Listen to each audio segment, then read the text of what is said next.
7절 만물의 마지막이 가까이 왔으니 그러므로 너희는 정신을 차리고 근신하여 기도하라. 13절 오히려 너희가 그리스도의 고난에 참여하는 것으로 즐거워하라. 이는 그의 영광을 나타내실 때에 너희로 즐거워하고 기뻐하게 하려 함이라. 오늘 아침 우리가 베드로전서 4장의 말씀을 함께 살펴봅니다. 사도 베드로는 그 당시에 이 많은 어려움을 겪고 있는 그런 교회를 향해서 참 이 위로와 힘을 주는 그런 편지를 하고 있습니다. 처음부터 이 교회는 하나님 앞에서 산 소망이 있다. 그런 하늘의 소망을 가진 교회라 그렇게 얘기를 하면서 하여튼 이 교회가 든든히 서서 세상을 향해서 선한 영향력을 끼치는 그런 교회가 되기를 원하고 있고 4장에 들어와서도 계속해서 교회가 많은 어려움을 겪고 있지만 그 어려움 속에서 어떻게 이겨나갈 것인가 하는 얘기들을 계속하고 있습니다. 그래서 우리가 살아가는 삶에 있어서 매일 평탄하고 아무 문제가 없고 고난이 없는 삶을 산다면 뭐 아무것도 생각할 필요도 없겠지만 그러나 우리가 살아가는 삶은 결코 그렇지 않습니다. 개인적인 문제, 가정의 문제, 또 친구와의 문제, 사업의 문제, 육신의 건강 문제, 여러 가지 많은 어려운 문제들 또는 우리가 믿음으로 살려고 하면 이 믿는 것 때문에 주변 사람들의 어떤 반응, 뭐 조롱한다든지 또 무시한다든지 또 요즘 뭐 코로나 이후에 요즘은 조금 덜해지긴 했지만 아직도 교회 다니냐 그런 말도 하는 사람도 있고 이 세상이 주는 이 조롱과 반대와 핍박들 하여튼 우리가 믿음으로 살아가는 삶에는 이 고난의 일들이 결코 그치지 않는다는 사실 그렇기 때문에 이 고난 당할 때 우리가 어떻게 믿음으로 살아갈 수 있느냐 또 살아가야 하느냐 이것이 오늘 우리의 삶의 가장 중요한 문제입니다. 그래서 베드로전서 4장을 통해서 먼저 이제 사도 베드로 강조하는 것은 이 고난의 유익을 먼저 생각하게 합니다. 고난을 당하면 우리는 고난 안 받기를 바라고 있지만 그래도 고난이 있는데 그래서 베드로는 이 고난을 통해서 어떤 유익이 있는가 하는 문제. 제일 첫 번째 1절에 보면 그리스도께서 이미 육체의 고난을 받으셨으니 너희도 같은 마음으로 갑옷을 삼으라. 이는 육체의 고난을 받은 자는 죄를 그쳤음이니 육체의 고난을 받은 자는 죄를 그쳤다. 1절에서는 그렇게 먼저 표현을 합니다.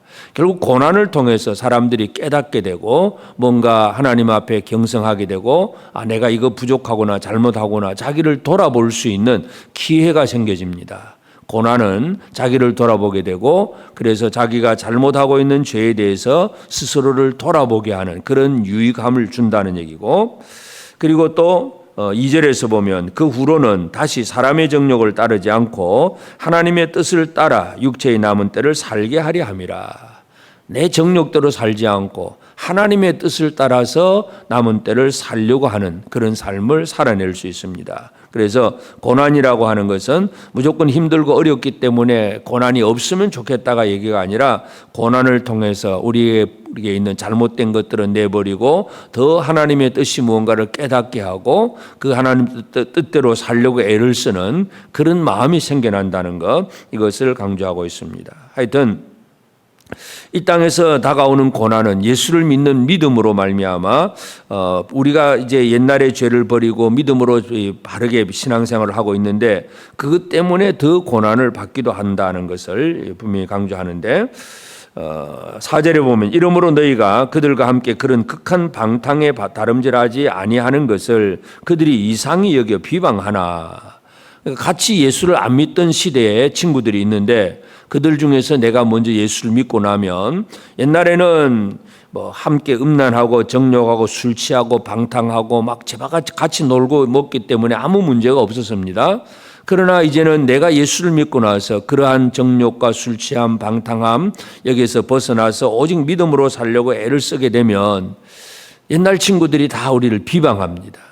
이것이 또 고난의 유행인데 그래서 베드로 사도가 이처럼 옛날 이방인의 시대에 살던 그런 삶을 살지 아니하고 믿음으로 살게 될 때에 그런 다른 주변 사람들이 이상히 여겨서 비방을 한다. 이게 또 세상에서 교회가 당하는 고난입니다. 하여튼 그런 사람들은 이제 5절 그들이 산자와 죽은 자를 심판하기로 예비하신 이에게 사실대로 고하리라. 결국은 하나님의 심판대 앞에 가서 그들은 다 하나님 앞에 고하고 그대로 벌을 받을 수밖에 없다는 사실, 그런 얘기를 하면서 하여튼 이 믿음으로 살아가는 삶은 이 땅에서 힘들고 어려운 일은 겪습니다. 그렇지만 하나님 앞에 영으로 살아가는 사람이라는 것. 6절, 이를 위하여 죽은 자들에게도 복음이 전파되었으니, 여기서 죽은 자들이라고 하는 것은 이미 예수 믿다가 죽은 자들입니다.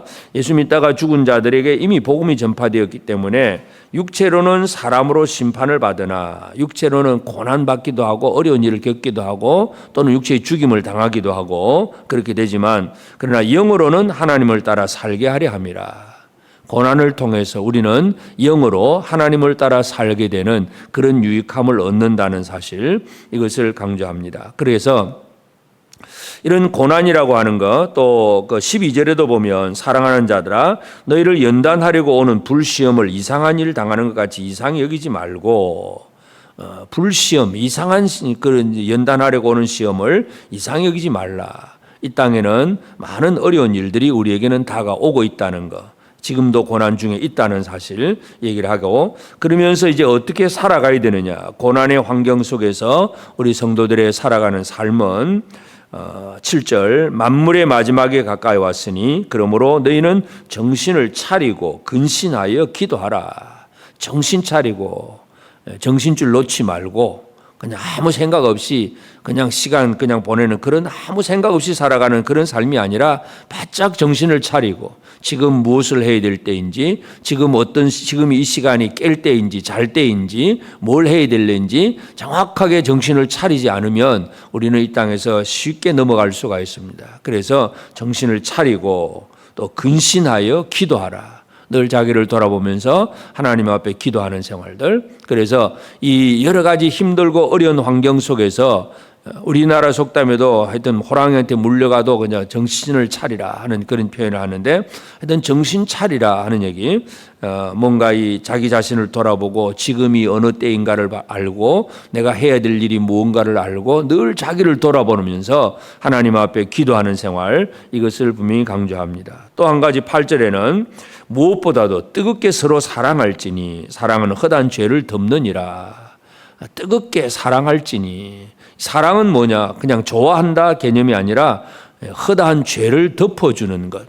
우리들의 형제들의 속에서 우리가 늘 이제 잘못된 일들은 뭐냐면 누군가를 참 이렇다 저렇다 그러면서 누군가에 대한 어떤 그 험담을 늘어놓고 다른 사람에게 가서 아무개는 이렇더라 저렇더라 그러면서 자꾸 남의 약점, 남의 그저 부족한 점을 들추어내는 것, 그런 일들을 하고 있습니다. 그러면서도 예수를 믿는다 그래요. 이게 가장 사랑 없는 자의 삶인데, 뜨겁게 사랑할지니 사랑은 헛한 죄를 덮느니라. 죄와 허물들을 덮어주고 위에서 기도해주고 그가 잘 되도록 돌봐주고, 이것이 바로 진정한 뜨거운 사랑이라는 것. 그래서 이 만물의 마지막 때에 하나님을 향해서는 근신하여 기도하고 형제들을 향해서는 헛한 죄를 덮는 사랑의 생활을 살아내는 것, 이것을 또 꼭 해야 되고, 그 다음에 또 10절, 각각 은사를 받은 대로 하나님이 여러 가지 은혜를 맡은 선한 청지기 같이 서로 봉사하라. 그래서 은사를 받은 자대로 이제 하나님 앞에서 선한 청지기 같이 서로 봉사하라. 이 여러 가지 사역에 대한 그러한 일들입니다. 그런데 이 사역을 어떤 식으로 해야 되느냐? 11절에 누가 말하려면 하나님의 말씀하는 것 같이 하고, 또 봉사하려면 하나님이 공급하신 힘으로 하는 것 같이 해라. 내 힘으로 한다, 내가 너를 도와준다, 이 개념이 아니라 하나님이 공급하시는 힘이다. 이렇게 모든 것들을 하나님께 영광 돌리면서 하나님의 말씀, 하나님의 힘, 이것을 가지고 서로 봉사하라, 이것을 강조하고 있습니다. 그러면서 하여튼 이 다가오는 불시험을 이상히 여기지 말고 오히려 고난에 대해서 기뻐하라. 13절, 오히려 너희가 그리스도의 고난에 참여하는 것으로 즐거워하라. 이는 그의 영광을 나타내실 때 너희로 즐거워하고 기뻐하게 하려 함이라. 고난 당할 때 기뻐하는 사람이 진정한 영광의 기쁨에, 큰 기쁨에 참여할 수가 있습니다.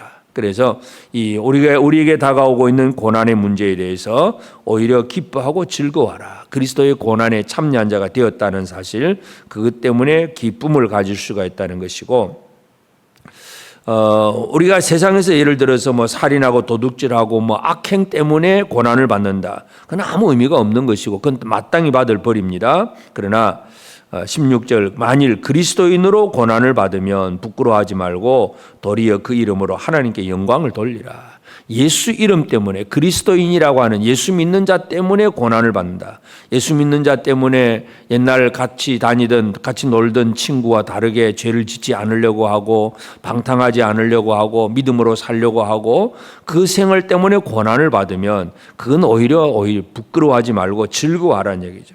하나님께 오히려 영광 돌리라 그런 얘기입니다. 그래서 이 하나님 앞에서 이 마지막 이제 심판할 때가 다 가까워하기 때문에 예수 이름으로 지옥을 당하는 자가 오히려 복이 있다는 것을 강조하면서 마지막 절 그러므로 하나님의 뜻대로 고난을 받은 자들은 또한 선을 행하는 가운데 그 영혼을 미쁘신 창조주께 의탁할지어다.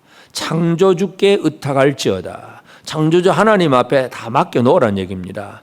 내가 고난받았다고 복수심에 불타서 누군가를 향해서 나도 저주하고 나도 욕하고 그와 싸우고 이게 아니라 그냥 고난은 있는 대로 받고 그 모든 문제를 창조주 하나님 앞에 의탁할지어다.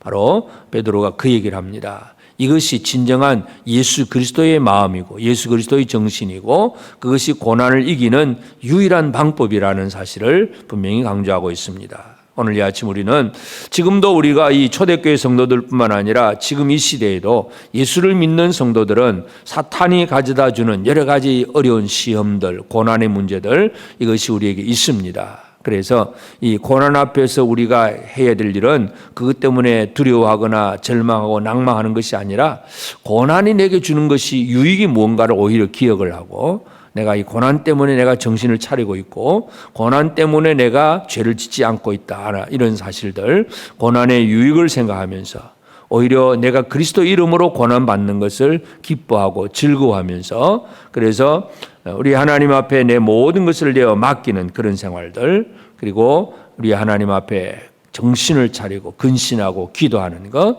형제를 뜨겁게 사랑하는 일들 이런 일들이 우리 삶 속에서 분명히 이루어져야 되겠습니다. 그래서 오늘 이 하루도 우리가 살아갈 때에 우리에게는 많은 어려운 일들이 늘 다가옵니다. 그것 때문에 힘들다고 뭐 고민하고 두려워하고 낙심하는 것이 아니라 오히려 고난을 즐기면서 마치 파도 타기를 여름에 파도 타기를 하는 사람들처럼 물이 잔잔하면 물결이 없으면 파도가 없으면 파도 타기를 할 수가 없습니다. 큰 파도가 몰려와야 파도 타기를 하는 사람이 그 스릴을 느낄 수가 있는데 고난을 파도 타기를 하면서 고난의 파도 타기를 하면서 우리에게 있는 고난에 대해서 나에게 주시는 유익이 뭔가를 오히려 기억하고 고난을 기뻐하고 즐거워하는 우리가 되고 모든 걸 창조주 하나님 앞에 의탁하면서 다 맡겨놓고 이 고난을 즐기는 우리 성도들의 삶이 되어서 여러 가지 문제 앞에서 두려워하고 낙심하는 자가 아니라 문제를 극복하고 오히려 큰 기쁨으로 나아가는 복된 우리 모든 성도들 꼭 되어지기를 주의 이름으로 축복합니다.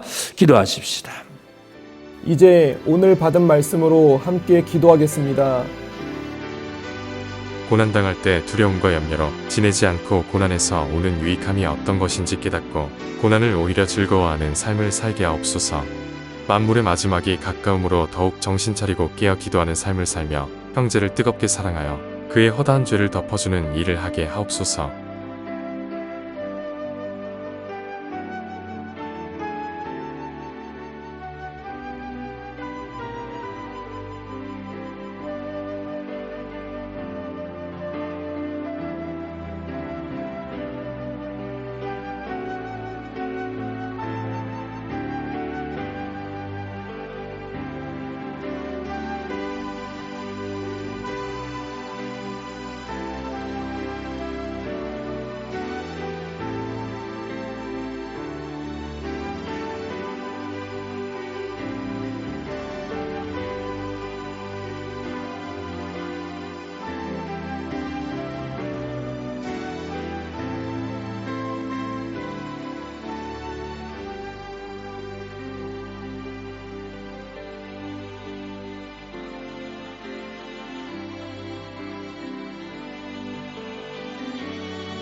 이제 개인의 기도 제목을 가지고 하나님 앞에 기도하시기 바랍니다.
수고하셨습니다. 오늘도 하나님의 인도하심 가운데 승리의 하루를 보내시는 우리 재건부평교회 모든 성도님들이 되시기를 주님의 이름으로 축복합니다.